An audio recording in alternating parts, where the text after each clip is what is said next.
I have recently been reading the work of Rollo May, an existential psychologist most known for his humanistic approach to psychology in the 60s and 70s.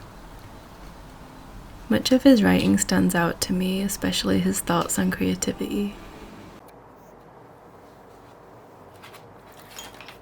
One sentiment that has remained present in my mind is that good art wounds as well as delights. I've always found art to be like a mirror. It either reflects back what we already feel or the feelings we try hard to avoid.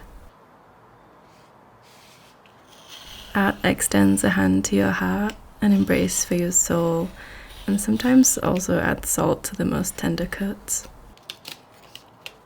We hold an innate ability to feel deeply through art. How special is that?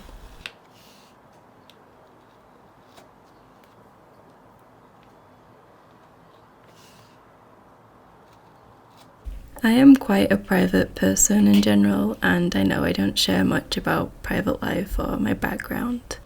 However, I do sprinkle pieces of myself here and there when I feel like it adds value, and I think this video is one of those cases.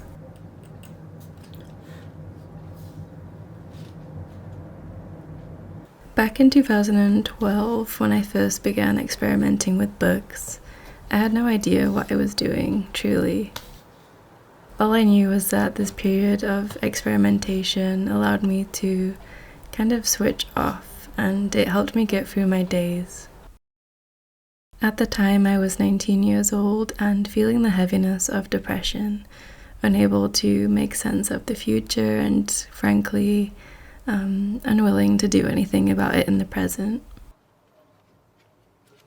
I've always struggled with a tough inner voice. Many of us do. Self-compassion isn't an easy thing to learn.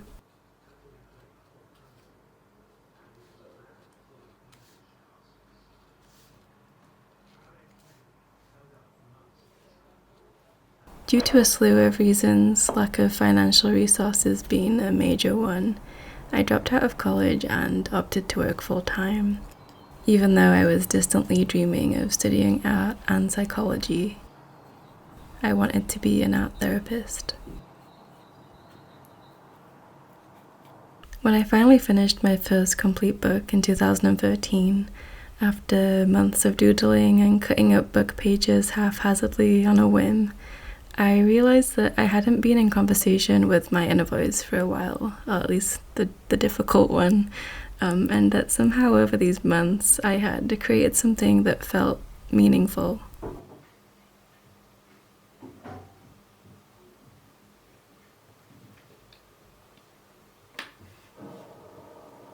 Sometime between 2014 and 2015, I stumbled across the work of an artist called Brian Detmer, and subsequently discovered the term altar books for the first time.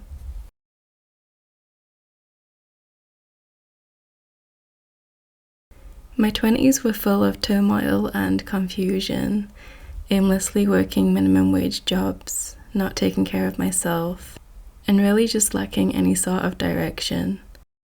But I always came back to my book art in the evenings, creating little fairy tale worlds of my own to escape to. It became the highlight of my long days.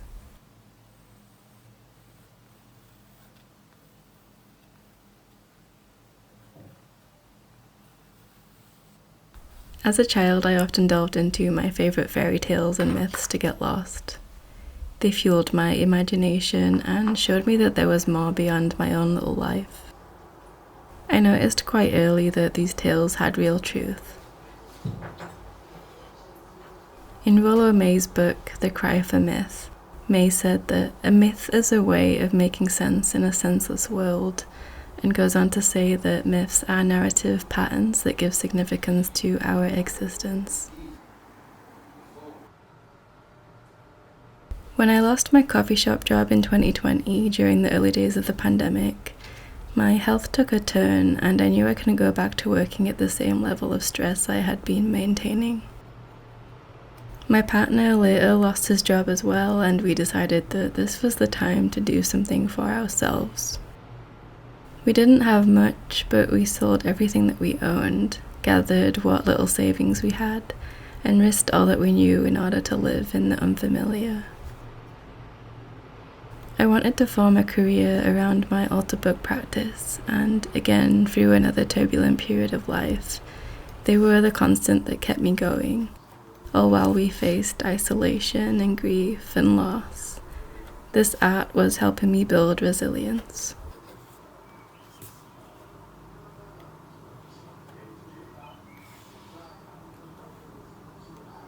Four years into doing this full time has taught me so much. Since releasing Glasses in 2022, I've received many messages from people with stories similar to mine. Difficult and joyous journeys processed through pages, and have learned that altered books hold a very specific power.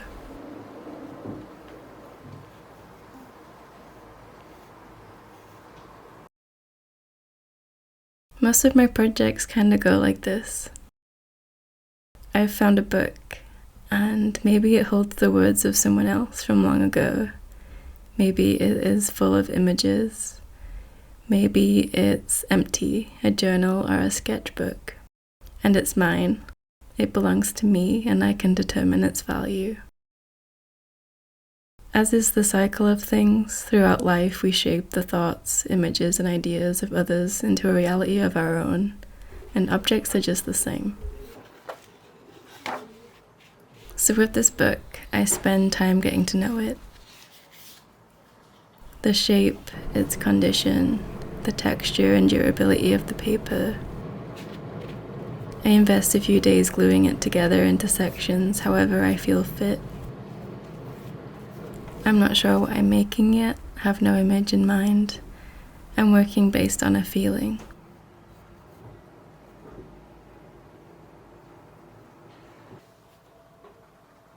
Once the book is dry, I go back and forth between drawing and carving, building up from the previous layer, created days or weeks before this one moment.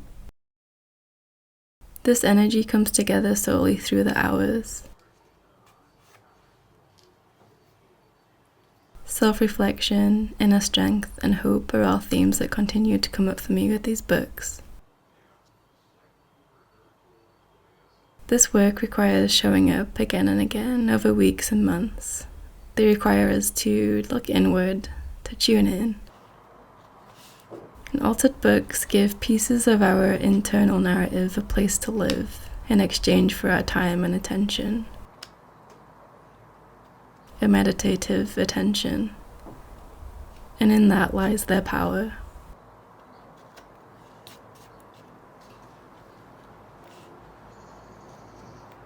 I by no means consider myself an authority on this art form. I'm just incredibly passionate about the transformative potential of them. There are so many ways to alter a book, but in the end, they all act as a canvas for us to explore our own stories.